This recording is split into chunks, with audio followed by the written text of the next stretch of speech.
नमस्कार प्रिय दर्शकों, एक बार फिर आपका स्वागत है हमारे संगीत।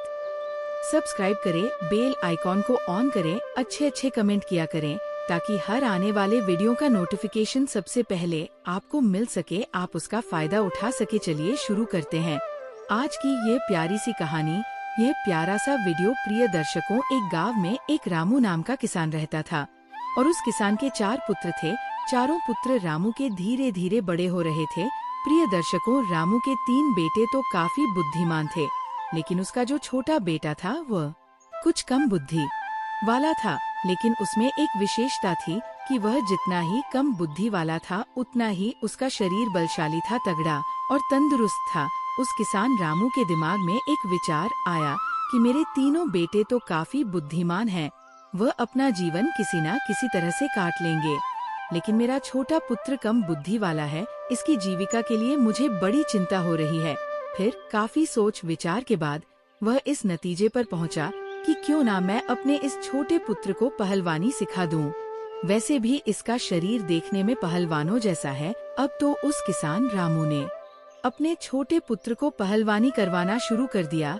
उसे बहुत अच्छी पहलवानों की खुराक मिलती थी। अब तो किसान का छोटा पुत्र बहुत जल्दी ही बड़ा ताकतवर हो गया। प्रतिदिन कसरत करता था, दौड़ लगाता और पहलवानी के जो गुण थे उन्हें सीखता रहता था। वो हर दिन नए दाव पेंच सीखता था। इस प्रकार धीरे धीरे समय निकलता गया। किसान रामू ने अपने बड़े तीनों पुत्रों का विवाह कर दिया। जब किसान के पुत्रों का विवाह हो गया तो 3 पुत्रों की जो स्त्रियां थी वह भी किसान के छोटे बेटे से दिन रात जलने लगी। मन में सोचने लगी कि ये छोटा वाला देवर कुछ काम धाम तो करता नहीं है, पूरे दिन पहलवानी करता है और अच्छी चीजें खाता रहता है, और हम और हमारे पति तीनों काम धंधे में लगे रहते हैं और ये बैठे बैठे मौज उड़ाता है। यही सोचकर रामू तीनों बहुओं ने अलग होने के लिए विवाद खड़ा कर दिया। जब अलग होने की जिद करने लगी तो किसान रामू ने मन में सोचा कि अब मुझे अपने छोटे पुत्र का भी विवाह कर देना चाहिए। यही सोचकर उस किसान ने एक बड़ी सुंदर और विद्वान कन्या की तलाश की और उस कन्या के साथ अपने छोटे पुत्र का विवाह संपन्न करा दिया।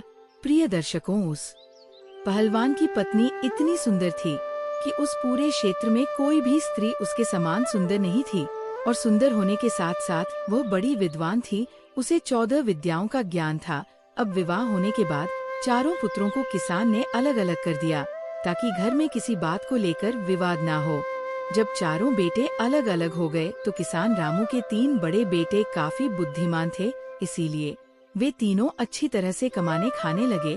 वो हर काम जानते थे, खेती में भी खूब मेहनत करते थे, इसलिए उनका समय बहुत अच्छे से चल रहा था। परंतु जो पहलवान था उसका तो वही काम था अच्छा खाना और प्रतिदिन पहलवानी करना।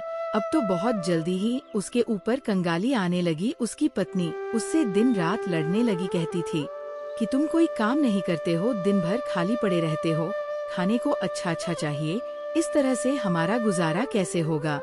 अब तो दोनों पति पत्नी में विवाद होने लगा। प्रिय दर्शकों, उसकी पत्नी जो थी वो काफी बुद्धिमान थी, काफी होशियार थी। एक दिन अपने पति से बोली कि तुम ऐसा करो, इस देश के राजा के पास जाओ और राजा से कहना कि मुझे नौकरी दे दो। तो पहलवान कहने लगा कि ये तुम क्या कह रही हो, मैं तो कोई काम ही नहीं जानता हूँ, केवल कुश्ती लड़ सकता हूँ और भोजन कर सकता हूँ, और कोई काम तो मुझे कुछ आता ही नहीं है। तो राजा के यहाँ मुझे नौकरी कैसे मिल जाएगी, और मिल भी जाएगी तो मैं वहाँ क्या काम करूँगा। तो वह पत्नी कहने लगी कि तुम इस बात की चिंता मत करो कि मैं कुछ नहीं जानता हूँ, मैं जो कहती हूँ वह तुम करो। मेरे कहने से तुम महाराज के पास जाओ और महाराज से कहो कि महाराज, मैं आपके यहाँ नौकरी करना चाहता हूँ। राजा जब तुम्हें नौकरी देने को तैयार हो जाए तो तुम उसके यहाँ लखटकिया के पद पर नौकरी पर लगना। पत्नी की बात सुनकर पहलवान कहने लगा कि लखटकिया क्या होता है। तब उसकी बुद्धिमान स्त्री समझाने लगी कि देखो, राजा के यहाँ 1 लाख टका रोज पाने वाला एक नौकर होता है, जो हर रोज 1 लाख टका रोज वेतन पाता है। उसका काम ये होता है कि जो काम राजा से ना हो सके, उसकी सेना से ना हो सके, उसके किसी मंत्री से ना हो सके, तो उस काम को लखटकिया को करना पड़ता है।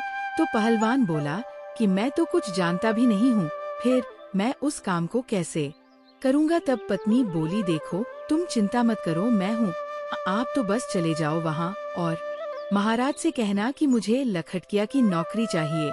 प्रिय दर्शकों, पहलवान अपनी पत्नी की बात सुनकर उदास मन से राजा के दरबार को चल देता है।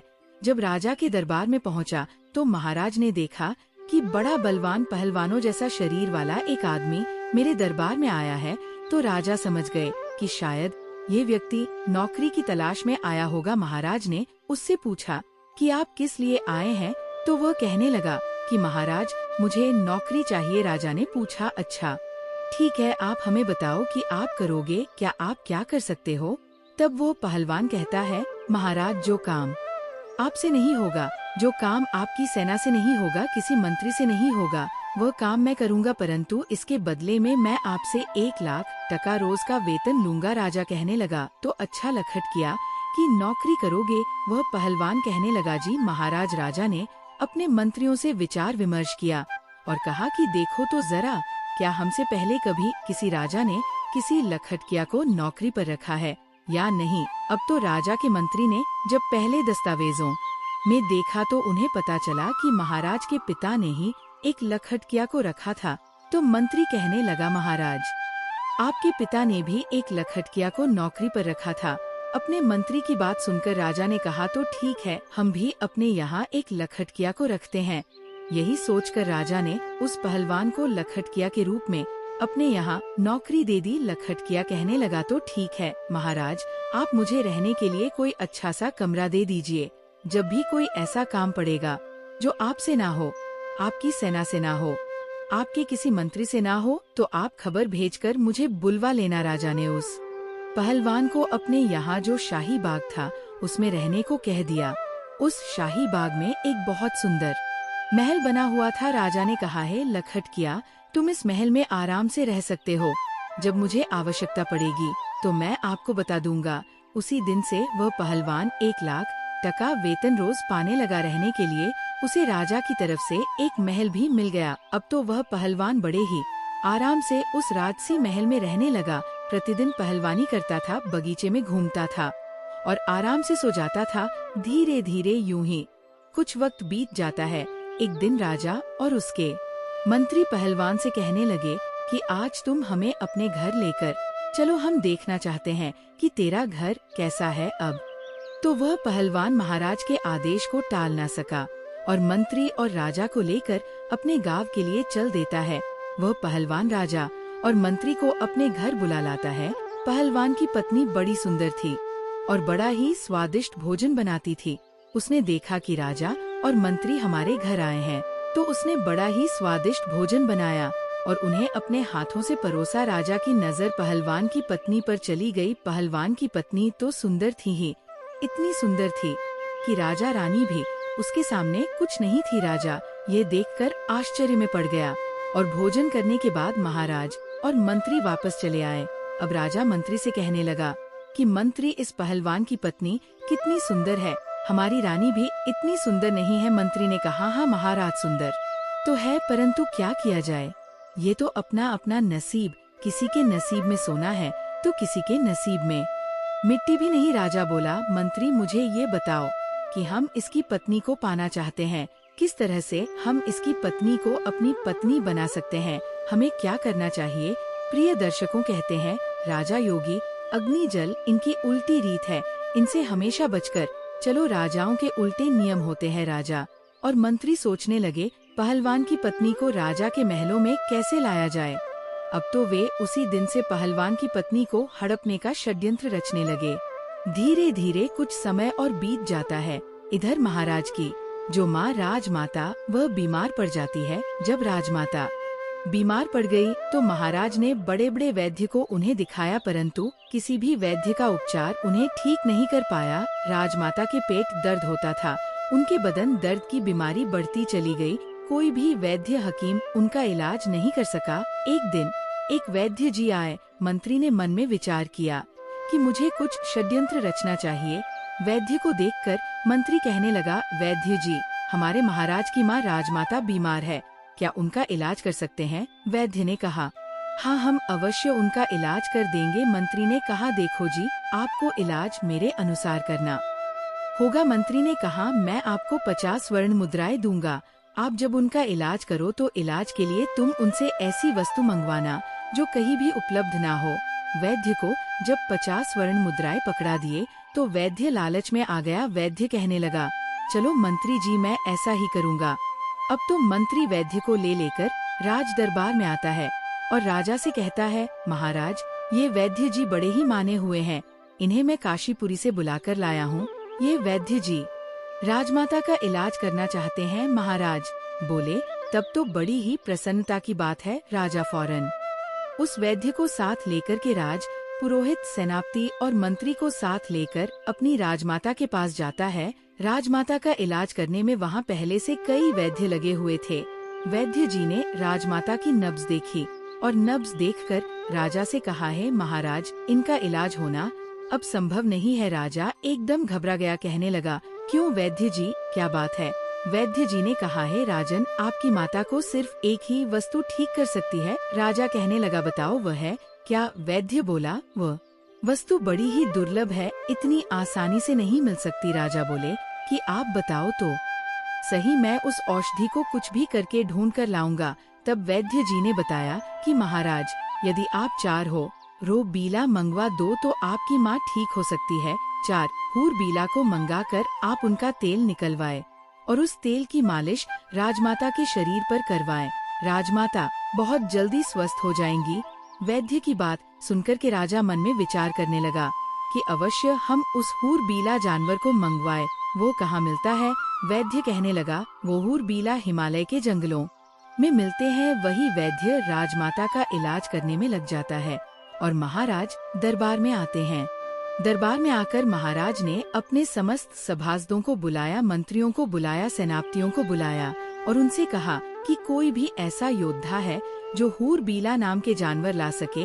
ये बात सुनकर के कुछ समझदार व्यक्ति कहने लगे, महाराज, ये हूर बीला क्या होता है?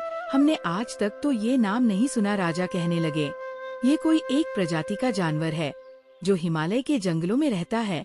राजा की बात सुनकर के संपूर्ण दरबारी चुप हो गए, क्योंकि जिस हूर बीला की बात राजा कर रहे थे, आज तक किसी ने उस जानवर को नहीं देखा था। अब तो राजा उन्हें चुपचाप देखकर मंत्री से कहने लगे कि मंत्री, ऐसे तो काम नहीं चलेगा। राजमाता को बचाने के लिए हमें हूर बीला जानवर को लाना ही होगा। मंत्री कहने लगा, महाराज, ये बड़ा अच्छा मौका है। जो पहलवान हमारे यहाँ 6 महीने से केवल बैठे बैठे तनख्वाह ले रहा है, वो किस दिन काम आएगा? क्यों ना ये हूर बीला उसी से मंगाया जाए। आप उसे बुलाकर उससे कहे कि वह 2 महीने के अंदर हूर बीला को लाकर दे, नहीं तो उसे फांसी पर चढ़ा दिया जाएगा। और महाराज इस तरीके से वो हूर बीला को लेने जाएगा।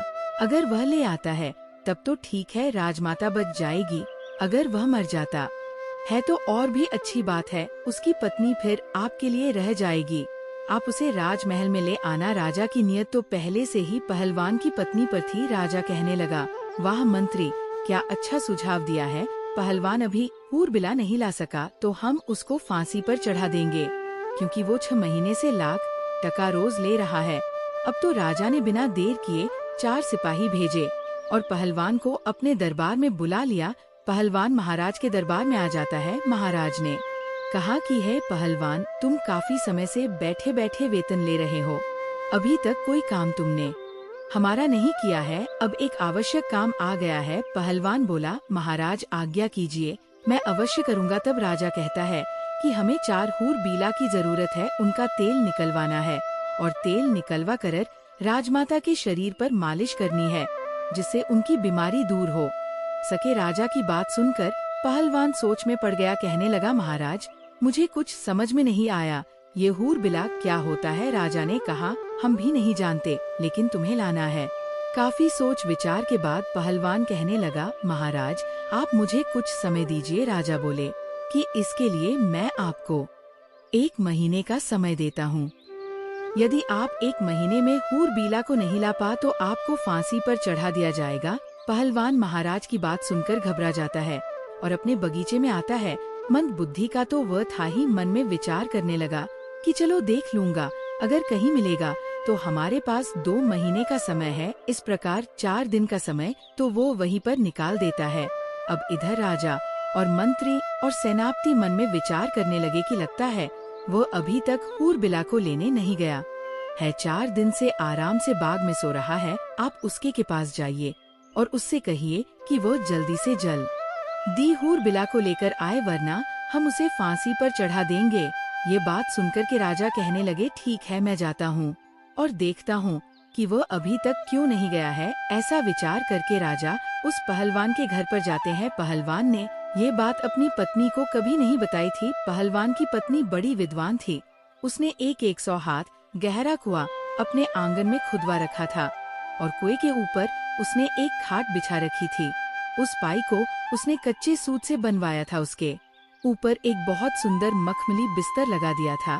इधर जब राजा ने दरवाजा खटखटाया और आवाज लगाई तो पहलवान की पत्नी ने आकर दरवाजा खोला और द्वार पर राजा को देखकर कहने लगी, महाराज, आप तो उस पहलवान की पत्नी ने राजा का बड़ा स्वागत किया और कहने लगी कि महाराज, आप यहीं बाहर बिराजो, मैं आपके लिए भोजन लेकर के आती हूँ। मेरे पति इस समय घर पर नहीं है। राजा कहने लगा, अरे नहीं नहीं, मैं बाहर क्या करूँगा, मैं तो आपके साथ अंदर चलता हूँ। अब तो राजा पहलवान के बारे में उसकी पत्नी से गलत बातें करने लगा। कहने लगा है, सुंदरी, लगता है पहलवान आपको अच्छे से नहीं रखता है।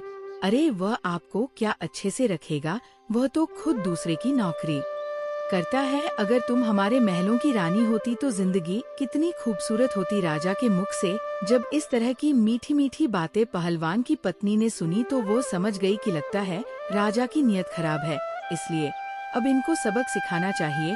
पहलवान की पत्नी ने राजा से कहा कि आओ महाराज, अंदर आइए, आप ठीक कह रहे हैं, पहलवान किसी भी तरह से मेरे योग्य नहीं है। अब मैं ही उसको छोड़ दूंगी और आज से मैं तुम्हारे साथ रहूंगी। उसने और भी दिमाग से काम लिया। अब तो राजा उसकी बातों में आ गया और उसके साथ अंदर चला जाता है। उसके महल में पहलवान की पत्नी ने क्या किया, जो उसने कच्चे सूत का पलंग बनाकर कुएं के ऊपर बिछा रखा था, उसके ऊपर मखमल की चादर बिछा दी थी। उसने राजा से कहा कि आप इस चारपाई पर बैठिए, मैं आपकी सेवा करती हूँ। जैसे ही राजा उस चारपाई पर बैठता है तो कच्चे धागे से बना हुआ वह पलंग टूटकर उसी कुएं में गिर जाता है। राजा उस कुएं में गिर जाता है। महाराज सोचने लगे कि ये क्या हुआ, अब तो मैं फंस गया। इधर महाराज नीचे गिर जाते हैं और उधर पहलवान बड़े आराम से समय पास कर रहा था।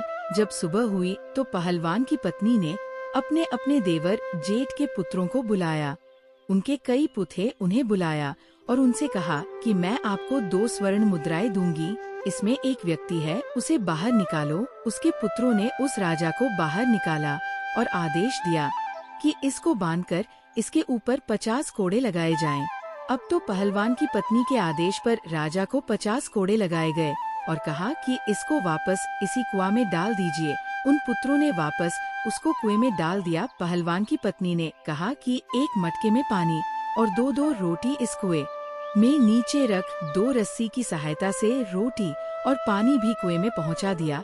अब तो रोजाना राजा के साथ वैसा ही व्यवहार किया जाता था। उधर राजा मन में विचार करने लगा कि अब तो मैं बहुत बुरा फंस गया हूँ। अब तो उसके भतीजे रोज उसको कुएं से निकालते और 50 कोड़े मारकर फिर से कुएं में डाल देते थे। राजा को पिटते पिटते 3 से 4 दिन हो गए। राजा जब अपने दरबार में नहीं पहुंचा, अपने घर नहीं पहुंचा, तो मंत्री विचार करने लगा कि महाराज को क्या हुआ। महाराज काफी दिन से पहलवान की पत्नी के पास गए थे, ना जाने क्या कर रहे हैं, मुझे भी चलकर देखना चाहिए। ऐसा विचार करके मंत्री भी चल देता है और जब काफी अंधेरा हो जाता है तो मंत्री उस पहलवान की पत्नी के महल के द्वार पर पहुंच जाता है। आवाज लगाई तो पहलवान की पत्नी बाहर आती है। बाहर आकर देखा तो राजा के मंत्री थे। मंत्री कहने लगा कि देखो, मैं राजा का मंत्री हूँ और आपसे मिलने आया हूँ। पहलवान की पत्नी बोली, आप क्यों आए हैं।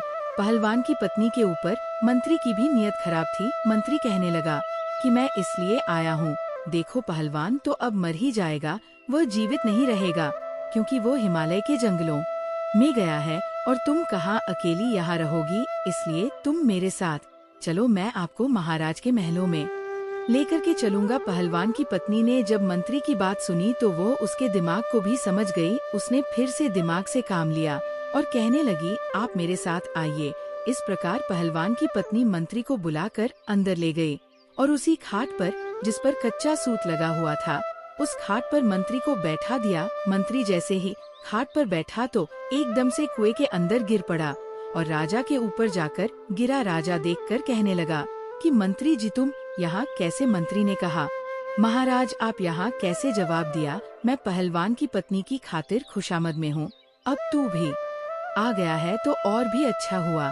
इधर जब सुबह हुई तो पहलवान की पत्नी ने अपने जेठ के पुत्र थे, अपने कुटुंब के जो पुत्र थे उन्हें बुलवाया। उनका रोजाना का नियम बन गया था वो आए और उन्होंने एक रस्सी डाल दी और उन्होंने बोला नंबर 1। तो राजा कहने लगा, मेरा नंबर आया है, पहले मैं ऊपर जाऊंगा। इस प्रकार वह राजा को रस्सी पकड़वा कर ऊपर चढ़ा लेते हैं और उसे खम्बे से बांध देते हैं।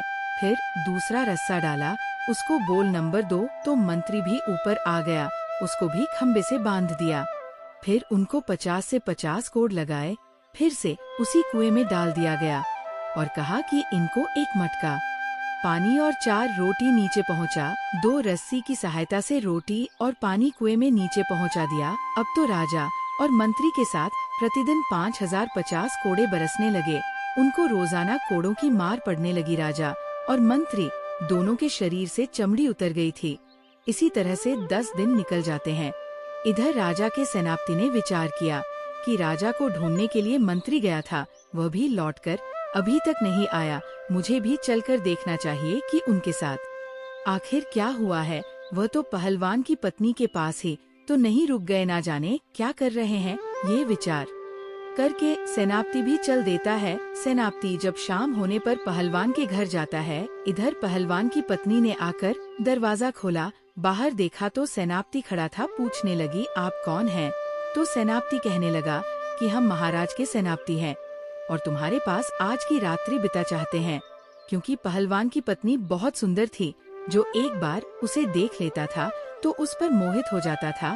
सेनापति भी पहलवान की पत्नी पर मोहित हो गया। सेनापति की मंशा को वह अच्छी तरह समझ गई कि ये षड्यंत्रकारी है और मेरे पास आया है। पहलवान की पत्नी कहने लगी, हाँ आइए ना, आपका भी मेरे घर में स्वागत है।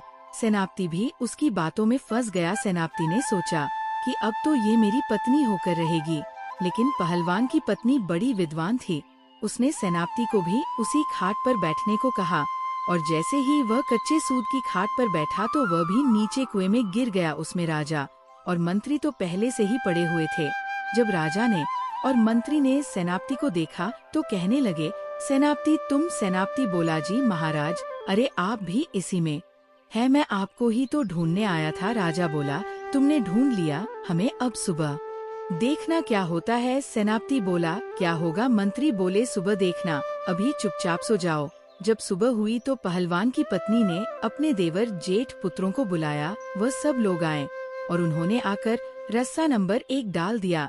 उसे पकड़कर राजा ऊपर आ गया। राजा को रोज की तरह खंभे से बांध दिया। फिर दूसरा रस्सा डाला, मंत्री भी उसे पकड़कर ऊपर आ गया। इसी तरह से तीसरा रस्सा भी डालकर सेनापति को भी ऊपर निकाल दिया। इस प्रकार से पहलवान की पत्नी ने आदेश किया कि कैदी नंबर 1 को 255 कोड़े लगाए जाए, कैदी नंबर 2 को 200 कोड़े मारे जाए और कैदी नंबर 3 को 300 कोड़े मारे जाए। पहलवान की पत्नी की बात सुनकर उन सभी पुत्रों ने कोड़े मारने शुरू कर दिए। कोड़ों की मार पड़ने से उनकी चमड़ी निकल आई। कोड़े मारने के बाद रस्सियों के सहारे उन्हें उसी कुएं में फिर लटका दिया। उसके बाद उन्हें पीने के लिए मटके का पानी और 6 रोटी उसमें डाल दी। धीरे धीरे समय निकलता गया। राजा, मंत्री और सेनापति तीनों को प्रतिदिन मार पड़ती थी। उनकी पीठ पर रोज कोड़े बरसते थे। अब तो वह बड़े परेशान होने लगे। कहाँ वह पहलवान की पत्नी को लेने आए थे और कहाँ उल्टे उनकी ही जान के लाले पड़ गए। अब एक दिन कोतवाल, जो राजा के कोतवाल थे, उन्होंने मन में विचार किया कि चलिए मैं भी चलकर देखता हूँ कि महाराज और मंत्री और सेनापति जी अभी तक क्यों नहीं आए। जो भी पहलवान की पत्नी के पास जाता है वह लौटकर क्यों नहीं आता है, ना जाने क्या कर रहे हैं वे लोग, मैं चलकर देखता हूँ। यह विचार करके कोतवाल भी चल देता है। वह घोड़े पर बैठा और चल दिया। कोतवाल ने मन में विचार किया कि मैं चलकर देखता हूँ कि महाराज, सेनापति और मंत्री तीनों पहलवान कि पत्नी के पास रुककर क्या कर रहे हैं, ऐसा क्या है वहाँ, ऐसा विचार करके कोतवाल अंधेरे में पहलवान के घर जाते हैं और उसने दरवाजा खटखटाया, आवाज लगाई तो पहलवान की पत्नी समझ गई, लगता है कोई राजा के यहाँ से कोई आया है। उसने दरवाजा खोला तो देखा द्वार पर कोतवाल खड़ा है। ये देखकर पहलवान की पत्नी कहने लगी कि तुम कौन हो? तो उसने बताया कि हम कोतवाल हैं, राजा के यहाँ से आए हैं। कोतवाल ने जब पहलवान की पत्नी को देखा तो वह भी उसकी सुंदरता पर लट्टू हो गया और वह भी उसी के घर रात में रुकना चाहता था। पहलवान की पत्नी बोली कि आपका स्वागत है। उसी रात कोतवाल को भी ले जाकर उसी कच्चे सूत के पलंग पर बैठा दिया और जैसे ही कोतवाल चारपाई पर बैठा, एकदम से नीचे कुएं में गिर गया। राजा, मंत्री, सेनापति पहले से ही उसमें नीचे थे। ये देखकर राजा कहने लगा, कोतवाल जी आप भी यहाँ आ गए? कोतवाल ने पूछा, राजा साहब आप यहाँ क्या कर रहे हैं? राजा ने कहा, सुबह देखना यहाँ क्या होता है। कोतवाल कहने लगा, महाराज क्या होगा? राजा ने कहा, सुबह देखना। अब आप आराम से रात्रि में विश्राम करो। इधर सुबह हुई तो पत्नी ने अपने देवर और जेठ के पुत्रों को बुलाया और 4 रस्सी उस कुएं में डलवाई। एक करके राजा, सेनापति, मंत्री सभी को बाहर निकाला और फिर सभी को 50 से 50 कोड़े मारे गए। इसके बाद चारों को फिर नीचे उतार दिया और उनको एक मटका पानी और 8 रोटियां खाने को डाल दी। अब तो पहलवान की पत्नी का नियम बन गया, अपने देवर जेठ के पुत्रों को बुलाती, उन्हें बाहर निकलवा और उनको 50 से 50 खोड़े लगवाती, उसी कुएं में फिर से उन्हें नीचे डाल देती। अब तो वे चारों उस कुएं में पड़े पड़े बीमार पड़ने लगे। अब तो राजा मन में विचार करने लगा कि यहाँ से कैसे छूटा जाए। अब वे मन ही मन बहुत दुखी हो रहे थे। इधर पहलवान मन में विचार करने लगा कि अब मैं हूरबीला को कहाँ से लाऊं, अगर नहीं ले गया तो राजा निश्चित ही मुझे फांसी पर चढ़ा देगा। सोचने लगा, चलो अपनी पत्नी के पास चलता हूँ, यदि वह कोई उपाय बता दे तो शायद मैं इस मुसीबत से निकल सकता हूँ। निराश हृदय से पहलवान अपनी पत्नी के पास जाता है। जब अपने पति का चेहरा उदास देखा तो उसकी पत्नी पूछने लगी, ऐसा क्या कारण है जो आपका चेहरा तना उदास है? तो वह कहने लगा, अब मुझे राजा फांसी की सजा देने वाला है। उसकी पत्नी ने पूछा, क्यों जी राजा, आपको फांसी पर क्यों चढ़ाएंगे? पहलवान ने कहा कि उसने मुझे ऐसा काम बताया है जो मुझसे होगा ही नहीं। पहलवान की पत्नी बोली कि बताओ तो सही, राजा ने तुम्हें क्या काम बताया है जिसको लेकर आप इतने चिंतित है? पहलवान ने सारी बात अपनी पत्नी को बताई और कहा कि महाराज ने मुझसे 4 ऊर बिला मांगे हैं और वे हरबला हिमालय के जंगलों में मिलते हैं। राजा उनका तेल निकलवाएंगे। राजमाता बहुत बीमार है, उस तेल से राजमाता की मालिश की जाएगी। पत्नी कहने लगी, बस ये छोटी सी बात है, मैं तो घबरा गई थी, पता नहीं कौन सी बात होगी। अरे ऐसे हूरबीला तो हमारे जंगलों में काफी है, मैं अपने बालकों से कहकर पकड़वा कर आपको दे दूंगी। आप तब तक 4-5 दिन के लिए अपने ससुराल चले जाओ, उन्होंने आपको बुलाया है। पहलवान अपनी पत्नी के कहने पर अपने ससुराल चला जाता। मंद बुद्धि का तो वह था ही। वह मन में विचार करने लगा, इसका मतलब मेरी मुसीबत मेरी पत्नी दूर कर देगी। इधर पहलवान की पत्नी ने अपने जो बच्चे थे, देवर जेठ के पुत्र, उन्हें आदेश दिया, उनसे कहा कि आप कुछ पंखों की व्यवस्था करो, चिड़िया के, कबूतर के, मोर के, समस्त पक्षियों के पंख ज्यादा से ज्यादा लेकर के आओ और एक कमरे में उन पंखों को भर दो। उसके देवर जेठ के पुत्र वह छोटे छोटे बालक ही थे, उन्होंने 2 दिन में ही कमरा पंखों से भर दिया। जब तीसरा दिन हुआ तो पहलवान की पत्नी ने अपने देवर जेठ के पुत्रों को बुलाया और उनसे कहा कि आप 2 क्विंटल तारकोल की व्यवस्था करो। इस प्रकार से तारकोल की व्यवस्था की गई। फिर उसके बाद उसे गर्म किया गया और गर्म करके जब वो पतला हो गया तो उसे ठंडा करने रख दिया। ठंडा हो जाने पर उसे एक बड़ी कढ़ाई में भरकर रख दिया।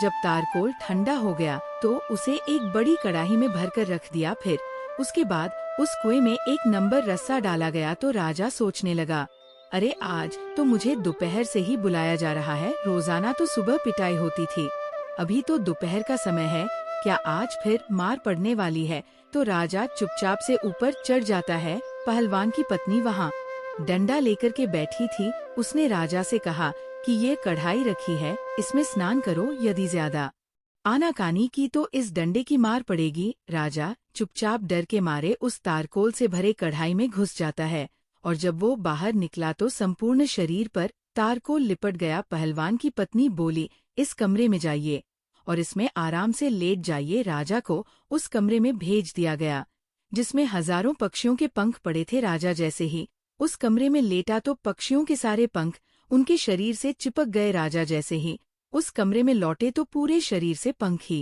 पंख चिपक गए। इसके बाद राजा को एक लोहे के खूंटे से बांध दिया।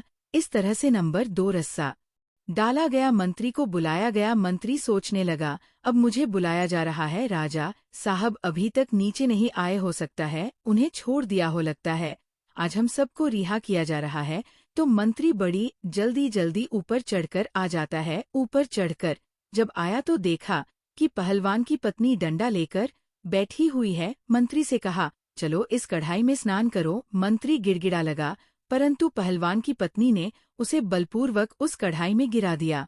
जैसे ही कढ़ाई में मंत्री जी गिरे तो वह भी कोलतार में पूरे नहा गए। संपूर्ण शरीर काला हो गया, पूरे शरीर पर तारकोल चिपक गया। फिर उसके बाद मंत्री को भी उसी कमरे में भेजा गया जिसमें पंख पड़े हुए थे और उनसे लेटने को कहा कि जाकर उस कमरे में सो जाओ। जैसे ही मंत्री उस कमरे में जाकर लेटा तो पूरे शरीर पर उसके पक्षियों के पंख चिपक जाते हैं। मुंह पर कान पर कहीं भी कुछ दिखाई नहीं देता है। इसके बाद उन्हें भी एक दूसरे खूंटे से बांध दिया। इसी तरह से चारों को निकाल दिया और तारकोल में स्नान कराया। उसके बाद कमरे में भेजकर में लिटाया गया। चारों के शरीर से पक्षियों के पंख चिपक गए। फिर चारों को अलग अलग लोहे के खूंटे से बांध दिया गया। इस प्रकार से मित्रों, जब 4 दिन बीत गए, उधर वह पहलवान अपने ससुराल से लौट कर आता है और आकर अपनी पत्नी से कहता है कि अब बताओ कि वो हरबला कहाँ है। मुझे महाराज से डर लग रहा है। 2 महीने का समय पूरा होने वाला है, नहीं तो राजा मुझे पूरे परिवार सहित फांसी दे देगा। तब उसकी पत्नी बोली कि आप इतना क्यों घबरा रहे हो। देखो, मैंने पहले ही आपकी व्यवस्था कर दी है। चारों हूरबिला अंदर बंधे हैं। पहलवान ने देखा कि बड़े ही विचित्र 4 जानवर बंधे थे। देखने में इंसान जैसे लग रहे थे। शरीर काला था जगहजग, पर पूरे शरीर में रंग बिरंगे भांति भांति के पंख लगे हुए थे। अब तो पहलवान बड़ा प्रसन्न होता है। पहलवान की पत्नी बोली कि आप इन्हें ले जाइए और एक डंडा लेकर जाना। यदि इनमें से कोई भी रास्ते में उत्पात करता है तो उसे डंडे से पिटाई कर देना। ये बड़े सीधे हैं, चुपचाप चले जाएंगे। पहलवान प्रसन्न मुद्रा में चारों को पकड़कर उन्हें लेकर चल देता है और अपने हाथ में एक बड़ा सा डंडा लेकर उनके पीछे पीछे चलता है। इधर मंत्री और राजा विचार करने लगे कि यदि हम इससे भागने की कोशिश करेंगे तो ये बड़ा पहलवान है, हमें उठा कर पटक देगा और हमें मार भी सकता है। इसीलिए चुपचाप इसके साथ चलने में ही भलाई है। जब वह पैदल उन्हें लेकर के आया तो अपने बगीचे में आ गया। शाम का वक्त था। मन में विचार करने लगा कि इन्हें सुबह महाराज के दरबार में पेश करूंगा। अब मैं आराम से सो जाता हूँ। उन चारों को एक कोठरी में बंद कर देता है और एक कमरे में बंद कर दिया। अब राजा, मंत्री, कोतवाल और सेनापति विचार करने लगे, यदि सुबह पहलवान ने हमें दरबार में पेश किया तो फिर रानी हमारा तेल निकलवा लेगी, क्योंकि उन्हें भी शीघ्रता है राजमाता को ठीक कराने की। राज पुरोहित कल ही हमारा तेल निकलवा देंगे, अर्थात अब हमारी मृत्यु निश्चित है। इसलिए कोई उपाय कीजिए। यदि तेल भी नहीं निकलवाया तो संपूर्ण शहर में हमारी हंसी हो जाएगी। तो राजा कहने लगे कि इस कमरे से गुप्त सुरंग हमारी रानी के महल तक जाती है। आप ऐसा कीजिए, इस पत्थर को उठाइए और मुझे उस सुरंग में उतार दीजिए। उन चारों ने जोर लगाकर पत्थर उठाया और राजा को सुरंग से नीचे उतार दिया। राजा सुरंग के माध्यम से अपने महलों में पहुंच जाते हैं। राजा ने महल में जाकर के आवाज लगाई और महल में से जब रानी ने निकलकर देखा तो राजा को देखकर वो एकदम से घबरा गई, क्योंकि राजा का तो विचित्र रूप था। उनके शरीर पर पंख ही पंख लगे हुए थे। ऐसा जानवर या आदमी उसने आज तक नहीं देखा था। रानी चीख पड़ी। रानी की आवाज सुनकर नौकर चाकर, दास दासिया और कुछ सैनिक वहां इकट्ठे हो जाते हैं। सबने मिलकर महाराज की बहुत पिटाई की। कहने लगे, मारो, ना जाने कौन सा जानवर आ गया है। राजा चिल्ला चिल्लाकर कह रहे थे कि मुझे मारो मत, मैं राजा हूँ। लेकिन वहां राजा की कोई नहीं सुन रहा था। पीटने के बाद राजा की आवाज रानी पहचान लेती है। तब रानी ने पूछा, यदि आप राजा है तो फिर ये क्या हुआ? यह आपने क्या हुलिया बना रखा है? राजा बोला, पहले शांत हो जाओ और चुपचाप मुझे कमरे में ले चलो और थोड़े से मिट्टी के तेल की व्यवस्था करो। मुझे जल्दी जल्दी उस मिट्टी के तेल में स्नान कराओ। रानी ने अपने नौकर से कहकर मिट्टी का तेल मंगवाया और राजा को उस मिट्टी के तेल में स्नान कराया, जिससे राजा के शरीर का जो कोलतार था वह छूट गया। और फिर राजा को स्नान कराया तो राजा का पूरा शरीर लाल पड़ गया था। पूरे शरीर पर कोड़े की चोट के निशान बने हुए थे। अब तो राजा रात्रि को आराम से अपने महल में सो जाता है और सुबह कपड़े पहनकर अपने दरबार में जाकर बैठ जाता है। इधर जब सवेरा होता है उधर पहलवान जागता है और उसने जाग करके वह कमरा खोला तो उसने देखा कि उसमें से एक गायब था। 3 ही हूर बीला बचे थे। अब तो वो डंडा लेकर उन तीनों को मारने लगा। पूछने लगा, बताओ एक कहाँ है? तीनों कहने लगे, देखो भाई, हमें मारो मत, हम आपको सब कुछ बता देंगे। पहलवान कहने लगा, नहीं नहीं, हमें जल्दी बताओ राजा, अगर पूछेगा कि चौथा कहाँ है तो वो हमें फांसी लगा देगा। वह तीनों कहने लगे, देखो, जब राजा तुमसे ये कहे कि चौथा कहाँ है तो तुम ये कह देना कि हमें सब पता है, हम तुम्हारी पोल खोल देंगे, तब राजा समझ जाएगा और वह तुमसे कुछ नहीं कहेगा। ये सुनकर पहलवान प्रसन्न होता हुआ उनको लेकर राजा के दरबार में उपस्थित होता है। संपूर्ण दरबार उन्हें देखकर अचंभित हो जाती है। पूरा दरबार हंसने लगा, सोचने लगा कि ये तो बड़े विचित्र जानवर हैं, ऐसे जानवर तो हमने पहले कभी नहीं देखे। राजा को पहलवान ने उन तीनों हूर बला को सौंप दिया। तीनों को देखकर राजा कहने लगा, अरे पहलवान, मैंने तो तुझसे 4 हूर बीला मांगे थे, ये तो 3 है, एक कहाँ है? मैं तुम्हें अभी फांसी पर चढ़ा दूंगा। पहलवान कहने लगा, महाराज, ज्यादा बोलोगे तो मैं तुम्हारी सारी पोल खोल दूंगा और मैं सबको बता दूंगा। पहलवान की ये बात सुनकर राजा समझ जाता है, लगता है इसको सब पता है, अगर इसने मेरी पोल खोल दी तो मैं मुंह दिखाने के लायक नहीं रहूंगा। प्रिय दर्शकों, राजा ने चुपचाप उन तीनों को ले लिया और चुपके से उन्हें उनके घर भेज दिया और कहा कि जल्दी जल्दी स्नान करके साफ स्वच्छ हो जाओ। वे तीनों अपने अपने घर गए और मिट्टी के तेल में स्नान करके साफ होते हैं। उसके बाद राजसी वस्त्र पहनकर अपने रूप में आते हैं और आपस में विचार करने लगे, भाई, अगर हम पहलवान की पत्नी को पाने की इच्छा न करते तो शायद हमारे साथ ऐसा नहीं हुआ होता। अब ये बात हम किसी को नहीं बता सकते। अगर पहलवान और उसकी पत्नी से बदला लेते हैं तो भी ये बात रानी को और पूरे नगर में फैला देंगे, इसलिए इस रहस्य को गुप्त ही रखना ठीक है। इस प्रकार उन्होंने पहलवान को कुछ नहीं कहा और पहलवान आनंद से राजा के यहाँ नौकरी करता रहा।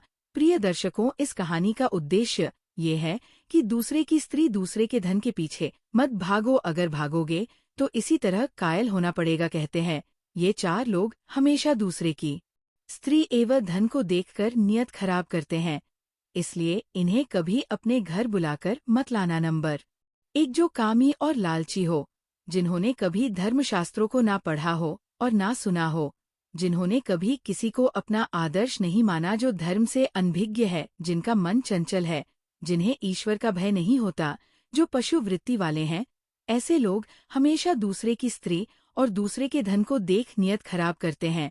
इसलिए दूसरे की स्त्री और धन के पीछे मत भागो, वरना व्यर्थ की मुसीबत में पड़ जाओगे। प्रिय दर्शकों, हमारी आज की कहानी, आज का वीडियो यहाँ समाप्त होता है। हम उम्मीद करते हैं कि आपको ये कहानी पसंद आई होगी और आप इससे ढेर सारी प्रेरणा लेंगे। मिलते हैं अगली ज्ञान चर्चा के साथ अगले वीडियो में, तब तक के लिए नम धन्यवाद।